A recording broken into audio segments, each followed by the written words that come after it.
representing how beautiful Somalia used to be. And when this is just, when we used to celebrate our culture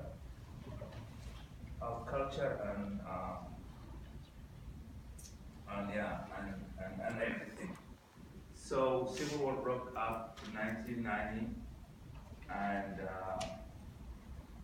things get just the worst it can be. So from here we moved to here. There are 600,000 refugees in the Dawa camp in Kenya, Somalia. This is what it looked like. I mean, and representative from the UN talked this morning about the percentage of refugees. And less than 1% of these will get another host country. This is some of the living they go through.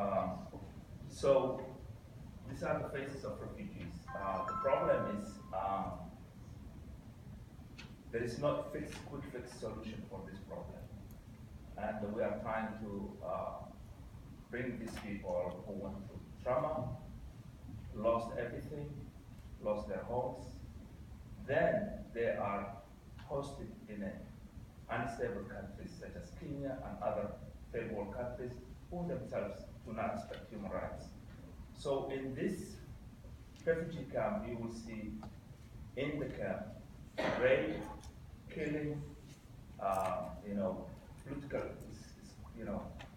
taking revenge of each other, ethnic cleansing still will be going on.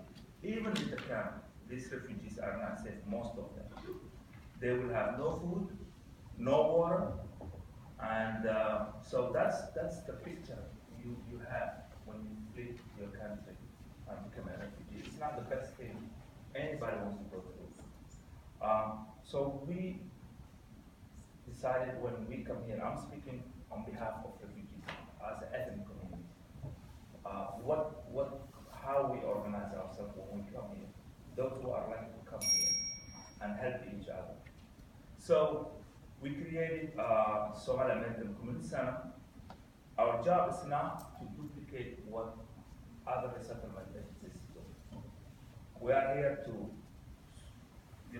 add something to it or collaborate with resettlement agencies. Our mission is to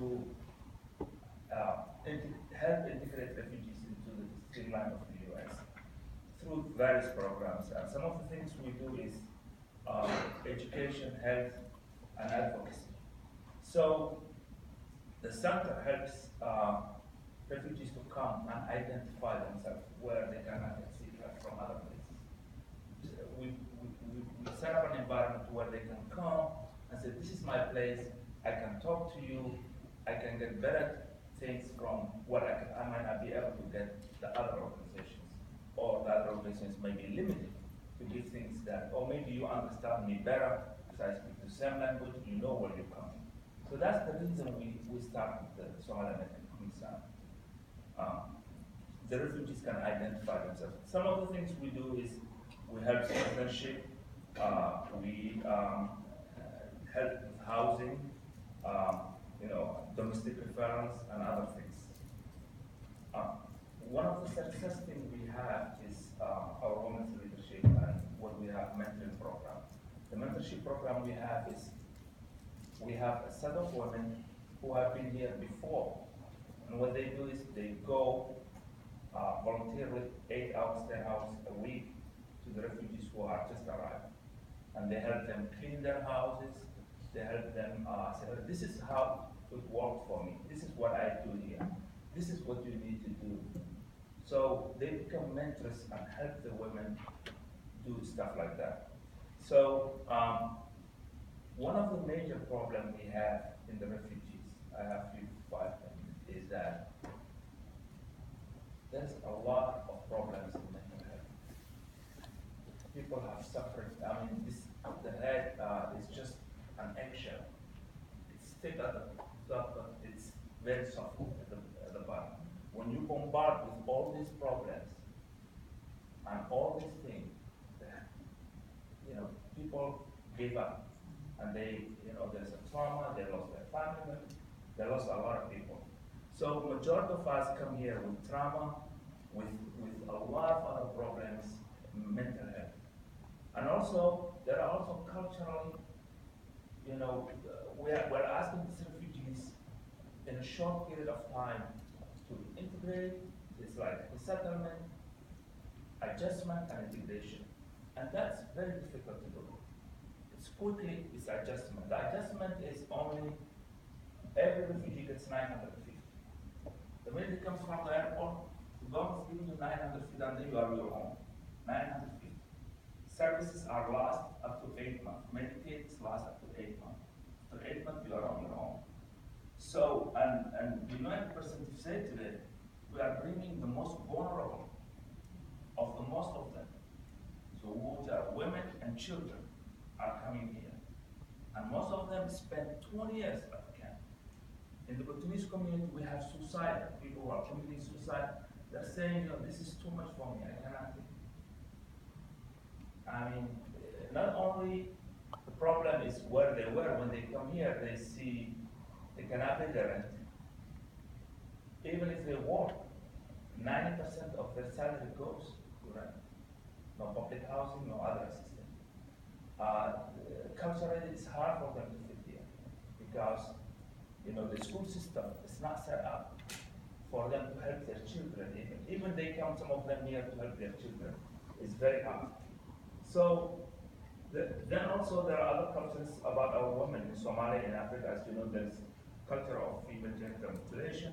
There has been a lot of other issues that these women come here with that's helping, having babies be difficult. Some of them don't want to go to C-section. They have to go to C-section quickly because they cannot have natural baby, which they always wanted to have. So we, the Somali community, are navigating and understanding these big, heavy issues that the refugees are coming with and understanding them. So we are going to find the foundations. We go to, the capital, help understand some of this legislation here, saying, how can we help these refugees? So when the refugee come here, not only he has high expectation because 20 years at the camp, and before they get to the camp, there was no water, no food. Maybe 3 months they've been walking to get to the camp, and then fleeing.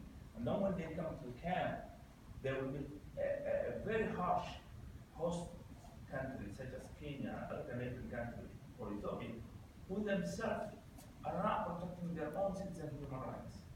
So every time a refugee goes one step, there is always another step that he has to fight. So these are the things that refugees usually go through. So with that, my time is up. Thank you for taking your time listening to us. But the major problem the refugees today are facing are health crisis. And they don't have Medicaid.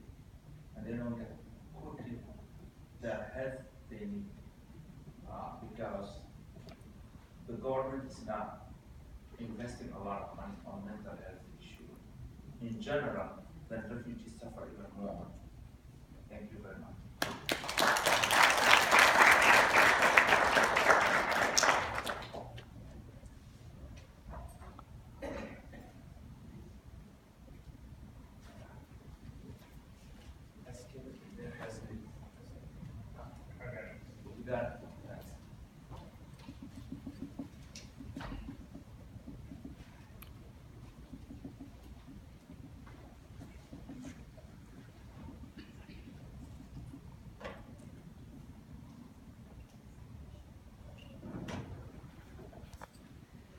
Good afternoon. My name is Regina Jennings. I'm the Director for Support Services.